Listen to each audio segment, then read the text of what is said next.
All right, let's take a look into the future. Not too far out, just a couple of years, to a year that's shaping up to be a pretty big deal, 2026. So, 2026. Why are we talking about this one specific year? Well, it's not just another flip of the calendar. It looks like it's going to be a real turning point, a year packed with some landscape-shifting changes. So what's the big deal? We're talking about major overhauls on two totally different fronts. First, a complete reboot of the personal tech you use every single day.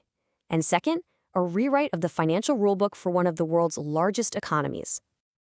Okay, let's kick things off with tech, because if the rumors are true, 2026 could be one of the most jam-packed years in Apple's entire history, a real revolution for the devices in our pockets and on our desks.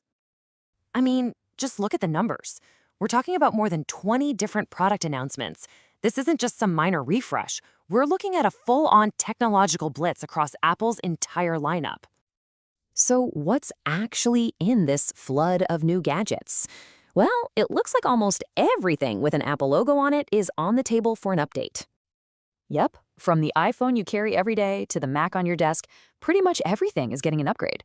We're expecting new iPads, a totally revamped MacBook lineup, beefier Mac desktops, and hey, even the studio display might finally get some love. It's a refresh from top to bottom.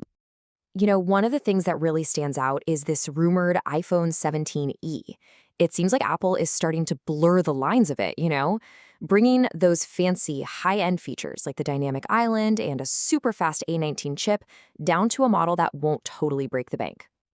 And hey, if you're a Mac user, get ready because 2026 is all about the M5 chip.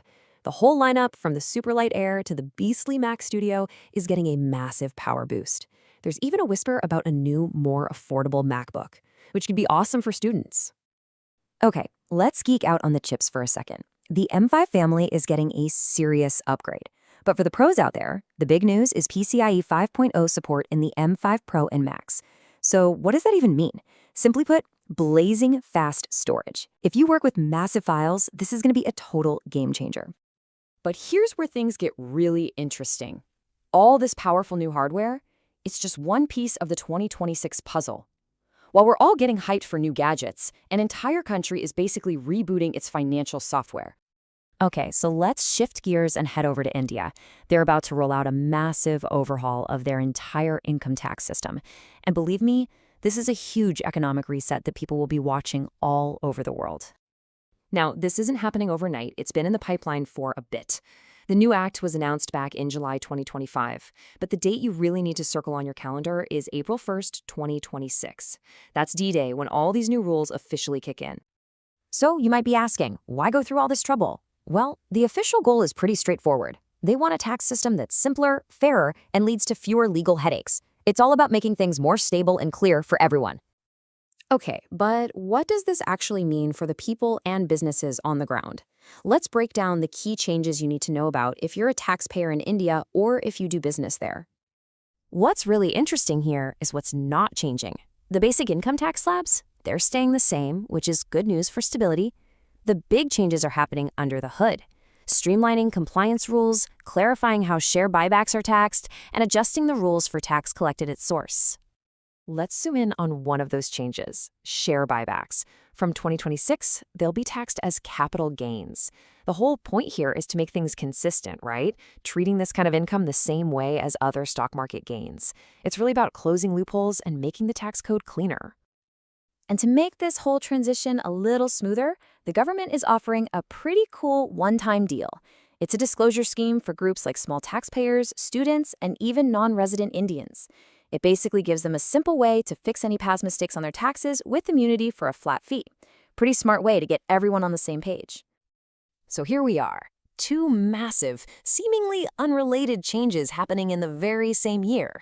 You've got this explosion in personal tech on one side and a fundamental economic shift on the other.